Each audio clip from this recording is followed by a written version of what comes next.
Monsieur Carlier, bonjour. Bonjour.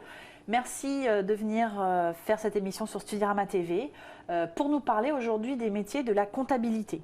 Alors vous êtes directeur de l'ENOS, l'école de l'expertise comptable et de l'audit, qui est une école parisienne située dans le 8e. La comptabilité, je pense que les gens connaissent à peu près, se disent bon ben voilà, je fais des chiffres, je travaille avec les chiffres, mais est-ce qu'il existe différentes fonctions dans les métiers de la comptabilité ? Les métiers de la comptabilité offrent beaucoup d'opportunités. Nos jeunes peuvent démarrer comme collaborateurs de cabinets d'expertise comptable, ils peuvent démarrer comme assistants contrôleurs de gestion, ils peuvent démarrer dans de multiples métiers, évoluer ensuite sur des responsabilités, prendre en charge des services de comptabilité dans des entreprises ou bien passer, j'allais dire, expert comptable stagiaire. C'est un projet que beaucoup de jeunes veulent suivre, atteindre au bout des 8 années du cursus, mais avant cela, effectivement, il y a beaucoup de possibilités, à la fois en comptabilité, en contrôle de gestion, en finance, en audit. Donc junior, senior, ça laisse effectivement beaucoup d'opportunités, et puis des niveaux de revenus, de rémunération au fil du temps sympathiques. Et alors, est-ce qu'il y a des débouchés? Parce que se former à un métier qui nous intéresse, c'est une chose, mais est-ce que les débouchés sont là? Bon, j'imagine qu'en comptabilité, on en a toujours besoin, donc ça doit être assez florissant. Nous avons la chance d'être dans des filières, ou du moins dans une filière, qui offre beaucoup de débouchés et beaucoup d'emplois. Au jour d'aujourd'hui, on est sur des niveaux de sous-emploi proches de zéro.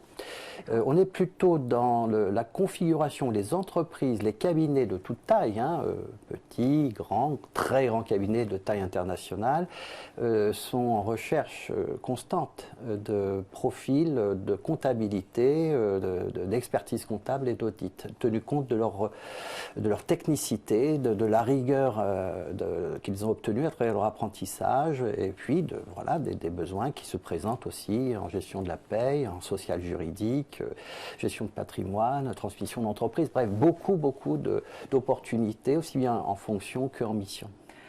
Ce secteur, peut-être, est-ce que c'est pas parce qu'il ne fait pas trop rêver? Est-ce qu'il n'y a pas des idées reçues sur le secteur? Et est-ce que c'est pour ça qu'il y a eu moins d'étudiants intéressés et qu'aujourd'hui, il y a des besoins? Alors, le mot comptabilité est un mot extraordinaire parce que il donne beaucoup de matière et d'emploi, mais effectivement, est-ce qu'il fait rêver?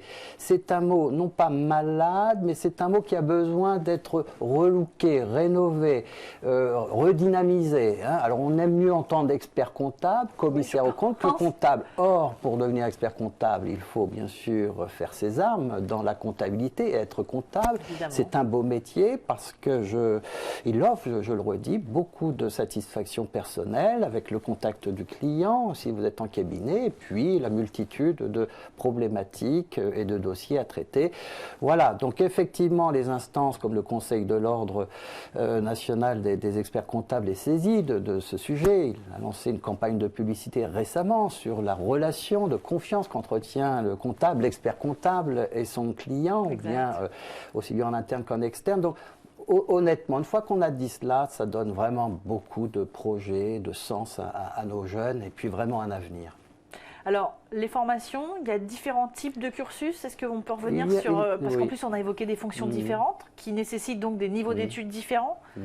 Effectivement, vous avez, on va dire, 2 grandes filières pour arriver expert comptable, commissaire aux comptes. 80% des experts comptables sont commissaires aux comptes par la filière, on va dire, la grande filière classique DCG, DSCG, DEC. DEC voulant dire diplôme d'expert comptable. Donc, qui était au niveau Bac plus 8. Là, nous sommes sur du Bac plus 8, effectivement, avec 3 paliers. Un palier Bac plus 3, un palier Bac plus 5 et le palier Bac plus 8. Et puis la filière universitaire via une licence dite CCA, ensuite un master CCA, comptabilité, contrôle, audit, et ensuite revenir vers le DEC dont je parlais à l'instant, diplôme d'expert comptable. Donc effectivement, vous avez à peu près deux grandes filières, mais vous avez aussi la filière grandes écoles de commerce avec des cursus spécialisés en fin de cursus sur la comptabilité qui peuvent aussi mener à l'expertise comptable. D'accord, donc avoir le diplôme officiel, le DCG, etc. n'est pas obligatoire pour pouvoir travailler en tant que comptable, que gestionnaire ou être comptable. C'est ce qui est le plus répandu. C'est ce qui est le plus répandu, c'est la voie royale, classique, mais ce n'est pas la seule. Quel type de qualité il faut avoir pour pouvoir travailler dans la comptabilité? Parce que vous disiez ça fait appel à différents types de compétences. Du coup, peut-être qu'on ne les connaît pas bien. Donc, quel type de qualité vous recherchez, par exemple, chez les étudiants qui postulent à votre école? Nos jeunes démarrent après le bac. Donc, il faut une attirance pour les chiffres. Alors ça se découvre avant, mais ça peut se découvrir aussi après le bac. Donc voilà, il y a une année, nous appelons ça la préparation à l'expertise comptable, la première année des 8 années. Le droit, les règles, les chiffres, il faut être attiré par une forme effectivement, on dit de rigueur. Mais une fois que l'on a dit cela, c'est comme tout, cela s'apprend. La paye, ça s'apprend, la comptabilité, ça s'apprend, comme tout, comme le chinois, ça s'apprend.